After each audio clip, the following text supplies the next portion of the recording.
देखिए, मुझे उनके चुनाव नहीं, हमें तो सारे विपक्षियों को चाहिए कि वो एक साथ तय करके और कम से कम अपने प्रत्याशी अनाउंस करके आए तो मैदान में। वो तो अभी ऊहापोह की स्थिति है उनके यहाँ, कोई छोड़कर भाग रहा है, कोई आ रहा है, कोई छोड़कर भाग रहा है, कोई आ रहा है, तो उनकी समझ में नहीं आ रहा है।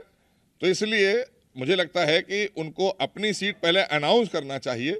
आपने सवाल पूछा, मैंने जवाब ज़रूर दे दिया है, लेकिन मुझे लगता नहीं है कि वो मैदान में जाने वाले लोग हैं, क्योंकि जब वो कोरोना में नहीं निकले जनता की सेवा के लिए, तो अब चुनाव में क्या निकलेंगे।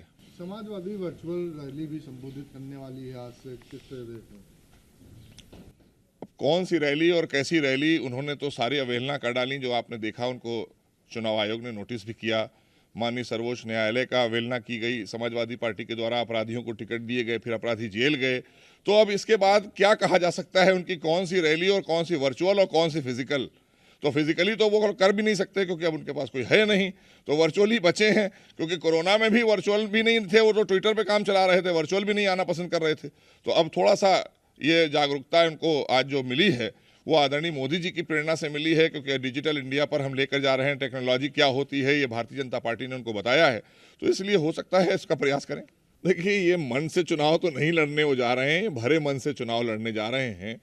क्योंकि जिस तरह से भारतीय जनता पार्टी ने आदरणीय योगी जी को, आदरणीय केशव मौर्य को जो लड़ाने की बात की है, उसको लेकर कहीं ना कहीं एक प्रश्न तो वहाँ इनके और सदस्य उठा ही रहे होंगे कि आखिर आप क्यों नहीं लड़ेंगे चुनाव।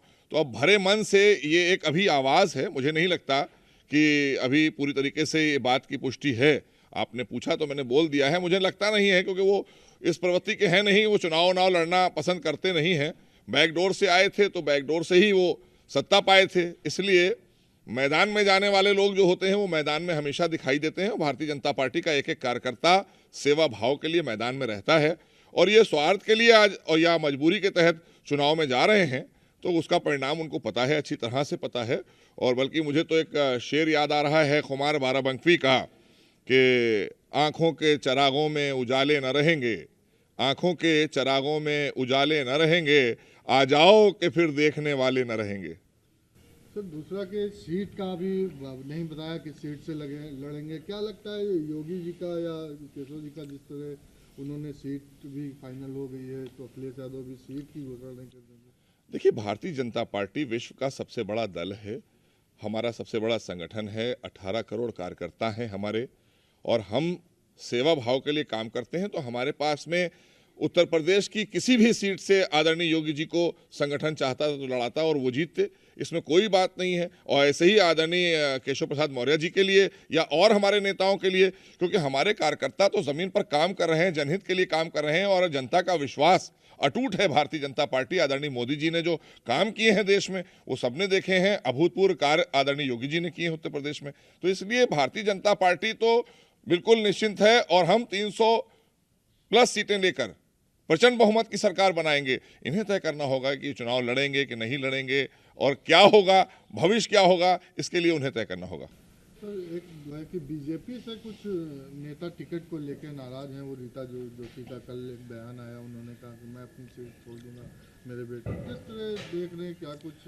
देखिए, जब चुनाव आता है इस तरह की चीज़ें आती हैं, लेकिन भारतीय जनता पार्टी संस्कारी कार्यकर्ताओं की पार्टी है, और इसलिए हमारे एक एक कार्यकर्ता संस्कारी हैं। जो संगठन निर्देश देता है, जो हम लोगों को निर्देश मिलता है संगठन की तरफ से, हम उस पर काम करते हैं। क्योंकि हमारा सत्ता हमारे लिए सेवा का माध्यम होती है, सत्ता हमारे लिए मेवा नहीं होता है। जो मेवा खाते थे उनको किनारे लगा दिया है आज उत्तर प्रदेश की जनता ने। सर, काफ़ी अटकलें लगाई जा रही हैं कि मुलायम सिंह की जो बहू अपर्णा यादव हैं, वो बीजेपी ज्वाइन कर सकती है।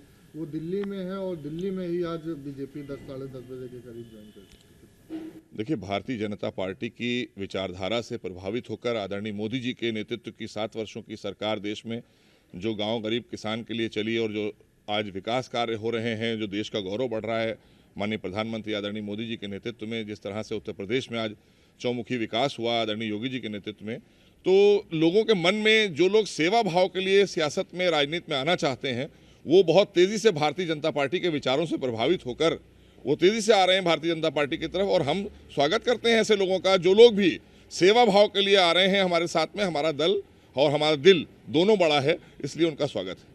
सर, कैंट विधानसभा सीट बहुत इम्पोर्टेंट होने जा रही है क्या? जिस तरह अपर्णा जी और कई आपके भी खेमे में कई मंत्री। देखिए, हमारे लिए सारी सीट इंपॉर्टेंट होती हैं जनहित में, क्योंकि हम जब कोई भी प्रत्याशी वहां पर संगठन हमारा देता है, वो जनता के हितों को देखकर देता है, वो किसी व्यक्ति को देखकर नहीं देता है। तो इसलिए जनता के हितों के लिए वहां कौन योग्य होगा, कौन प्रत्याशी होगा, वो संगठन तय करती है, और जिसको संगठन भेजती है, हमारा एक एक कार्यकर्ता समर्पित होकर जनहित के लिए उसको लड़ाने का काम करता है।